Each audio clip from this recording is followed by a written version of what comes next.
সোনামুড়ি উপজেলার সোনাপুর ইউনিয়নের মুরাদপুরে MPL minibar football টুর্নামেন্টের উদ্বোধনী খেলা ও উদ্বোধনী অনুষ্ঠান অনুষ্ঠিত হয়। মাদক বিরোধী প্রচারণার অংশ হিসেবে শুক্রবার বিকেলে মুরাদপুর সরকারি প্রাথমিক বিদ্যালয় সংলগ্ন মাঠে খলিফাবাড়ি ফুটবল ফেডারেশনের আয়োজনে এই টুর্নামেন্টের উদ্বোধন করা হয়। উদ্বোধনী খেলায় প্রতিদ্বন্দ্বিতা করে তাইব স্পোর্টিং ক্লাব বনাম হালিম মেম্বার একাদশ। উদ্বোধনী পর্বে অতিথিবৃন্দদেরকে ফুল দিয়ে বরণ করে নেন টুর্নামেন্টের আয়োজক কমিটি। এরপর পিতা কেটে টুর্নামেন্টের উদ্বোধন ঘোষণা করেন অতিথিবৃন্দ। এরপর দুই দলের খেলোয়াড়, রেফারি, অতিথিবৃন্দ ও টুর্নামেন্টের আয়োজক কমিটি সুসজ্জিত হয়ে মাঠে প্রবেশ করে। উদ্বোধনী খেলায় অতিথি হিসেবে উপস্থিত ছিলেন সোনাপুর ইউনিয়ন পরিষদের panel chairman Yakub Ali Hiron, union পরিষদের সাবেক chairman Kamruzzaman Mintu, Amishapara Khalilur Rahman degree college ছাত্রদলের সাবেক সভাপতি ফারুক হোসেন, চৌমুহনী বাজারের বিশিষ্ট ব্যবসায়ী ওহিদুল্লাহ জাবেদ, সোনাপুর ইউনিয়ন যুবদলের সভাপতি মোহাম্মদ ইউসুফ, সাধারণ সম্পাদক মাসুদুর রহমান মাসুদ, উপজেলা স্বেচ্ছাসেবক দলের সাবেক যুগ্ম আহ্বায়ক মোশাররফ হোসেন, উপজেলা ছাত্রদলের সদস্য সচিব নূর মোহাম্মদ সাদ্দাম, সোনাপুর ইউনিয়ন ছাত্রদলের সাবেক সভাপতি হারুনুর রশিদ তুহিন, বিশিষ্ট সমাজসেবক জহির আলম খোকন, সমাজসেবক মেহেদি হাসান, শাহ আলম, সোনাপুর ইউনিয়ন ছাত্রদলের ভারপ্রাপ্ত সাধারণ সম্পাদক নিশান পাটোয়ারি। অনুষ্ঠানের সঞ্চালনা করেন ইউনিয়ন যুবদল নেতা মোহাম্মদ রোবেল। উদ্বোধনী পর্বে অতিথিবৃন্দ দুই দলের খেলোয়াড়দের সাথে সৌজন্য কৌশল বিনিময় করেন। প্রতিদ্বন্দ্বিতামূলক উদ্বোধনী খেলায় হালিম মেম্বার একাদশকে 1-0 গোলের ব্যবধানে পরাজিত করে তাইব স্পোর্টিং ক্লাব একাদশ।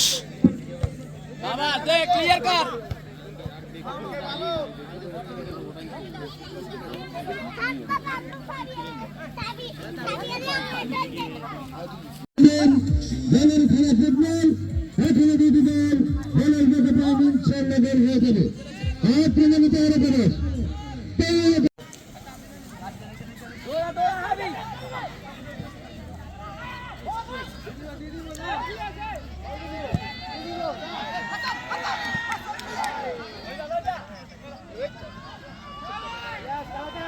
খেলাধুলা হলো বিনোদন।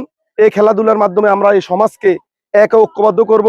আমরা মাদককে না বলবো, খেলাধুলাকে হ্যাঁ বলবো। আগামীতে আমি মনে করি প্রত্যেকটা পাড়া মহল্লা এবং গ্রামে যেন এরকম ফুটবল টুর্নামেন্ট গুলা হয় বা ক্রিকেট টুর্নামেন্ট হয়। কারণ আমরা যারা আছে, আমাদের স্টুডেন্টরা স্কুল কলেজ এবং যারা আছে তারা যেন বিকেল বেলা অন্তত খেলাধুলার মধ্যে আসক্ত হতে পারে, এটা আমি সবার প্রতি আহ্বান রাখবো। এবং আমাদের সমাজ আজকে যেভাবে মাদকের দিকে ধাবিত হচ্ছে, তাই এই টুর্নামেন্টগুলোর মাধ্যমে অন্তত আমরা মাদক থেকে ফিরে আনার জন্য আমি সবাইকে অনুরোধ করব ভবিষ্যতেও যেন এভাবে একটি সুন্দর আয়োজন করেন। আর বিশেষ করে আজকের এই টুর্নামেন্ট কমিটিকে আমি অনেক ধন্যবাদ। ওনারা অনেক সুন্দর এবং অনেক মনোরম ভাবে এই টুর্নামেন্টের উদ্বোধনী খেলাটা আয়োজন করেছে। আসলে আমাদের সমাজ থেকে তো খেলাধুলাটা হচ্ছে একটা বিনোদন। বিনোদন আমাদের সমাজ থেকে হারিয়ে যাচ্ছে একরকম। সবাই আমি একটা কথা বলবো, মাদক মুক্ত সমাজ গড়ুন, খেলাধুলায় অংশগ্রহণ করুন। এগুলোকে আজকে যে টুর্নামেন্টটা এখানে উদ্বোধন করা হচ্ছে, সবাই খেলাটা সুন্দরভাবে এবং খেলোয়াড় যারা আছে দুই দলের পক্ষ থেকে, দুই দলের পক্ষ ভাইদেরকে বলতেছি সুন্দরভাবে যেন এই খেলাটা সবাই উপভোগ করতে পারে। আপনারা ওইদিকে অবশ্যই খেয়াল রাখবেন। আমাদের রেফারি ভাই তো আছে, আর রেফারি কলেজ কল, এর বাইরে কোনো খেলোয়াড় অবশ্যই কোনো কথা বলবেন না। অন্তত যেন গ্যালারির যে লোকরা সবাই সুন্দরভাবে বলতে পারে যে একটা খেলা, একটা বিনোদন অন্তত সুন্দরভাবে উদ্বোধন হয়েছে। অন্তত এই খেলার উদ্দেশ্য যেন আগামীতে আরো সুন্দর খেলা উপহার দিতে পারে আমাদের সমাজে। এবং আমাদের আজকে যে ছোট ভাইরা উদ্যোগ, অপু বলেন এবং রোবেল, মোশারেফ সহ এরা যারা উদ্যোগ নিয়ে এই খেলাটা আগামী দিনে আরো সুন্দর উপহার দিতে পারে, এই বলে আমার কথা এখানে শেষ করি। সবাইকে আসসালামু আলাইকুম। একটি বাড়ির উদ্যোগে মুরাদপুর খলিফা বাড়ি, যার ঐতিহ্য আপনারা সবাই জানেন, তারই ধারাবাহিকতায় আমরা আজকে যে টুর্নামেন্টের আয়োজন করেছি। আমাদের মুরাদপুর জিতু মিয়া হাজিবাড়ি খলিফা বাড়ি নামেও সবাই চিনেন। এই বাড়ির উদ্যোগে আজকের এই টুর্নামেন্ট, এই বাড়ির ঐতিহ্যকে ধরে রাখার জন্য আমাদের আজকের এই টুর্নামেন্টের আয়োজন।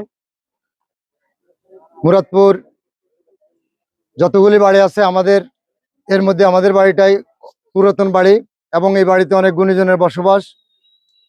এই বাড়ির আমাদের যারা ছোট ভাই, যাদের উদ্যোগে আজকের এই টুর্নামেন্ট, তারা কোনো মাদকের সাথে জড়িত নাই, কোনো সন্ত্রাসী কার্যকলাপের সাথে জড়িত নাই।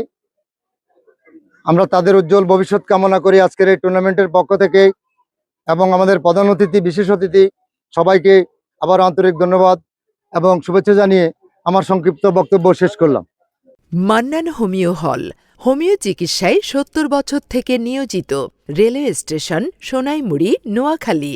মোবাইল 01819670843।